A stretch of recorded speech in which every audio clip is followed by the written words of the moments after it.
On today's Ask the Rheumatologist, we ask the question, if I have arthritis, can I get vaccines? This is a general vaccine question and not specific to COVID-19 vaccines.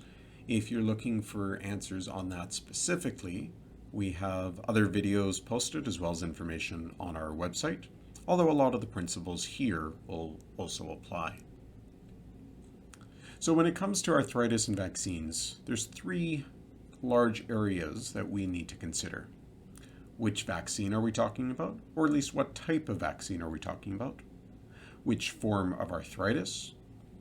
And what medications might one be on for their arthritis?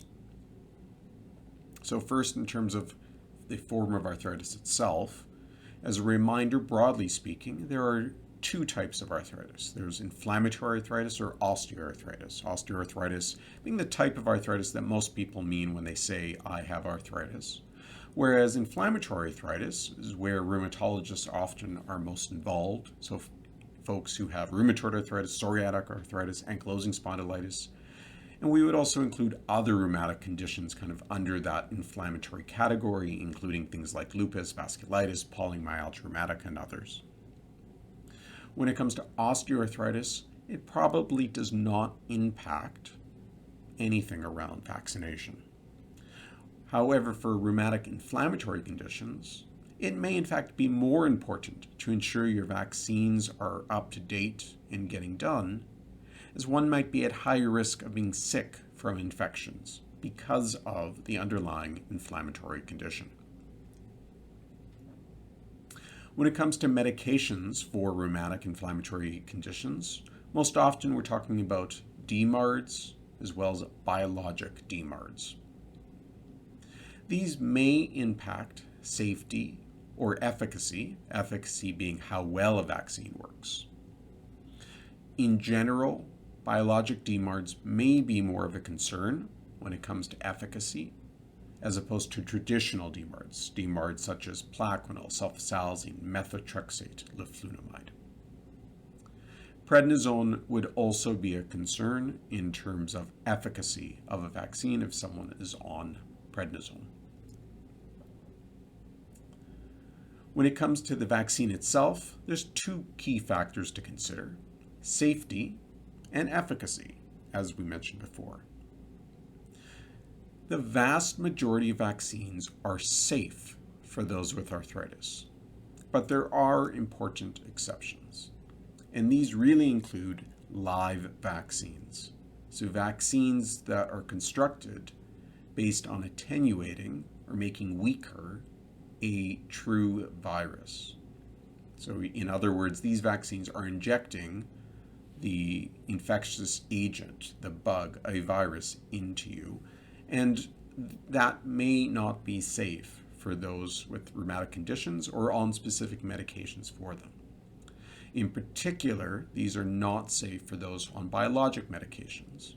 And it is strongly recommended that biologics are stopped for some amount of time, and every biologic is a little bit different, before vaccine is given, and to remain off the biologic for some amount of time, and again, every biologic is different, after receiving it, as it is possible to get quite sick otherwise. Examples of common live vaccines include MMR, which is the measles, mumps, rubella vaccine, the older zoster or shingles vaccine called Zostavax. This is not used very much, if at all, anymore. The influenza vaccine when it's given nasally. So again, the influenza vaccine that is given through an injection is just fine. For kids, the chickenpox vaccine or varicella vaccine, and then rarely, but does come up for those who are traveling to certain areas in the world, is the typhoid and yellow fever vaccines, which certainly would not be safe for those on a biologic. If live vaccines are not safe, non-live vaccines are generally considered safe. And examples of these include the flu shot, pneumonia shot, the new zoster's shingles vaccine called Shingrix, as well as things like tetanus, HPV, hepatitis A, and hepatitis B. Now, do these vaccines work? While we've said they're safe, we actually are less clear of how well they work in folks who have an inflammatory arthritis and or are on some of our medications.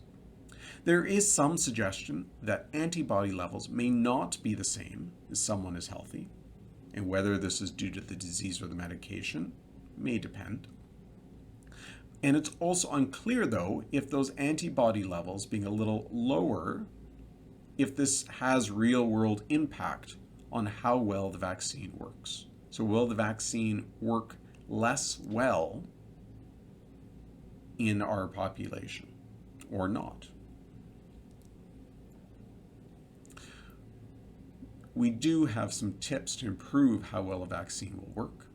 So for some people, it may be appropriate to hold your methotrexate for 1 or 2 weeks after receiving your annual flu shot. If you are on a biologic called rituximab, you may want to try to time vaccines to receive it a few weeks before your next infusion, or in other words, as far away in time from your previous infusion. If you are not on a biologic, but know that it will be considered or will be started soon, you may want to try to receive vaccines a few weeks before starting the biologic. Regardless, we would not suggest to stop any medications on your own, but rather to consult with your rheumatologist, to have a discussion with them to ensure you have the right balance between how well a vaccine works, but also to ensure you maintain good disease control. Other vaccine tips in general: consider getting the influenza vaccine, the flu shot, each year. Consider getting the shingles vaccine. Consider getting both pneumonia vaccines, and there are 2 of them, and they work a little bit differently, protecting against different types of pneumonia. And perhaps most importantly, make sure you have this conversation with your rheumatologist, as they can help guide in terms of the best timing to receive vaccines, to do it safely, and to do it in a way that it does not cause you to lose control of your disease either. For more information and to ensure you're receiving the most up-to-date vaccination information, we do have information posted on our website, as always, at albertarheumatology.com.